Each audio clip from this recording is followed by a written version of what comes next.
प्रशांत कदम आपले प्रतिनिधी आहेत आपल्यासोबत आहे. प्रशांत, अत्यंत मोठा दहशतवादी हल्ला झालेला, अनेक जवान आपण गमावले. विलास, अतिशय धक्कादायक बातमी जम्मू काश्मीर मधून येते. सकाळी जो उरीमध्ये हल्ला झालेला होता, या ठिकाणी आता 17 जवान, लष्कराचे 17 जवान हे शहीद झाल्याची बातमी जी आहे ती आता आपल्याला कळते आहे. पहाटेच्या सुमारास, साधारण 4च्या सुमारास हा अतिरेकी हल्ला झालेला होता. 4 अतिरेकी या हल्ल्यामध्ये होते. आत्मघाती पथक होतं. या आत्मघाती पथकाचा खात्मा करण्यात जरी लष्कराला यश आलेलं असलं तरी अजूनही कॉम्बिंग ऑपरेशन या ठिकाणचं सुरू आहे. आणि काही महिन्यांपूर्वी जे पठाणकोटचा हल्ला झाला होता त्याची काहीशी आठवण करून देणारा हा हल्ला होता. कारण या ठिकाणी देखील लष्करी मुख्यालय जे आहे त्यालाच लक्ष्य करण्यात आलेलं होतं. उरी हे ठिकाण जे आहे ते अगदी बॉर्डरवरचं आहे, LOC वरचं आहे, श्रीनगर पासून 100 किलोमीटर अंतरावरचं. या ठिकाणी पहाटेच्या सुमारास साधारण हे 4 अतिरेकी घुसले आणि अचानक बॉम्ब हल्ले आणि गोळीबार या ठिकाणी सुरू झालेला होता. लष्करानं ताबडतोब त्याला प्रत्युत्तर द्यायला सुरुवात केली होती. मात्र साहजिक आहे, अचानक पहाटेच्या वेळेचा हा हल्ला असल्यानं कॅज्युअलिटी जी आहे ती अतिशय मोठ्या प्रमाणात झाल्याचं दिसतं आहे. 17 जवान भारतीय लष्कराला या हल्ल्यामध्ये गमवावे लागलेले आहेत.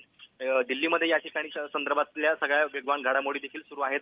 केंद्रीय गृहमंत्री राजनाथ सिंग यांनी या ठिकाणी तातडीची एक बैठक घेतली. शिवाय मनोहर पर्रिकर संरक्षण मंत्री जे गोव्यामध्ये होते ते देखील तातडीनं दिल्लीमध्ये परतत आहेत. शिवाय लष्कराचे प्रमुख जनरल दलबीर सिंग हे आता थोड्या वेळात काश्मीरमध्ये स्वतः घटनास्थळी जाणार असल्याची माहिती देखील आपल्याला कळते आहे. या हल्ल्याची जबाबदारी कोणी स्वीकारली आहे का, त्या संदर्भात काय माहिती मिळते? विलास, अजून नेमकी कुठली संघटना या हल्ल्यापाठीमागे आहे हे कळलेलं नाहीये, पण साहजिकपणे लष्कर-ए-तोयबाची हल्ला असावा अशा पद्धतीचा काया जो आहे तो प्राथमिक याच्यामध्ये व्यक्त केला जातो आहे. गेल्या 2 महिन्यांपासून काश्मीर खोरं धुमस्त आहे. बुरहान वाणीची जे एन्काउंटर झालं त्याच्यानंतर इथली परिस्थिती एक शांत होत नाहीये आणि त्या पाठोपाठ अशा पद्धतीनं लष्कराला टार्गेट केलं जाणं हे आणखीन धक्कादायक आहे. कारण त्याच्यामुळे परिस्थिती जी आहे ती आणखीन बिकट होऊ शकते. कारण ज्या गोष्टी सैल करायला सुरुवात केली होती लष्करानं त्याच्यावरती आता परत बंधनं कदाचित येऊ शकतील आणि काश्मीर खोरं पुन्हा एकदा धुमसताना या ठिकाणी आपल्याला दिसतो. काश्मीर खोरं धुमसते, पण आज या सगळ्या दहशतवादी हल्ल्यामध्ये जे दहशतवादी मारले गेले, ज्यांचा खात्मा झालाय, त्यातले ते 4ही जण पाकिस्तानचे असल्याची देखील माहिती मिळतेय.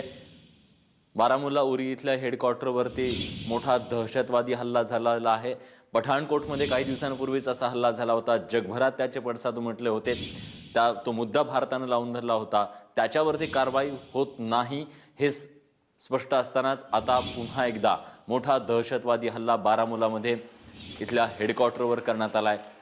भारताला आपले 17 जवान यात गमवावे लागलेत. अत्यंत दुर्दैवी अशी बातमी आहे. जम्मू काश्मीरमधल्या उरीमध्ये भारतीय सैन्य दलाच्या हेडक्वार्टरवर हा आत्मघातकी हल्ला झालाय, ज्यात 17 भारतीय जवान शहीद झालेत. तर सैन्य दलानं दिलेल्या प्रत्युत्तरात 4 दहशतवाद्यांचा खात्माही झालाय. आता हे ऑपरेशन पूर्ण झालंय. सकाळी 5:30 वाजता स्फोट घडून फायरिंग करण्यात आलं. 3 ते 4 दहशतवाद्यांनी हा हल्ला केल्याचा अंदाज आहे. राजनाथ सिंग यांनी आपला रशिया आणि अमेरिकेचा दौरा रद्द करत आपत्कालीन बैठक बोलावली आहे आणि या बैठकीत गृह मंत्रालय आणि संरक्षण मंत्रालयाच्या अधिकाऱ्यांसह खुद्द संरक्षण मंत्री मनोहर पर्रिकर देखील सहभागी होण्याची शक्यता आहे. निश्चितपणे भारतीयांसाठी दुःखद बातमी आहे, धक्कादायक बातमी आहे. आपले 17 जवान यात शहीद झालेले आहेत. गेल्या 60 दिवसापासून जम्मू काश्मीरमधली परिस्थिती अत्यंत बिकट आहे. संचारबंदी अनेक ठिकाणी तिथे लागू आहे. ही संचारबंदी कुठेतरी आता शिथिल होत असतानाच हा मोठा दहशतवादी हल्ला झालाय आणि यात आपल्या 17 जवानांना शहीद व्हावं लागलंय. Bleeded Mother India, once again the Pakistani terrorist attack in Indian territory, once again an Svidine attack is carried out in one of the army brigade headquarters located in Uri, North Kashmir. And this poses series of threats to our security and sovereignty of our nation. We can't take it lightly. This is very serious matter. Few days back there were attack in Poonch, Rajouri, and now how Pakistan targeted army installation in Kashmir. This is very serious matter. There were reports from MI, IB and counterintelligence that many of the terrorists are waiting to infiltrate into the Indian territories, And today at about 5 in the morning, an Fidain attack is carried out by the Pakistani terrorist organization Lashkar-e-Toiba, in which some of our Jawan attained martyrdom. This is very serious matter. We can't take it lightly. Pakistan won't understand the language of diplomacy. Pakistan must be taught the language what it understands.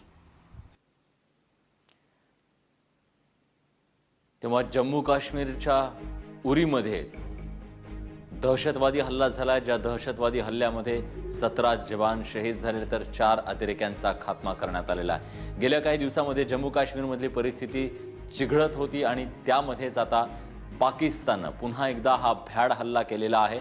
Pakistan आता ज्या पद्धतीनं या ठिकाणी हल्ले करत आहे त्यातून भारत देखील या सगळ्या संदर्भात तशाच तसं उत्तर देईल असं सांगण्यात येतं.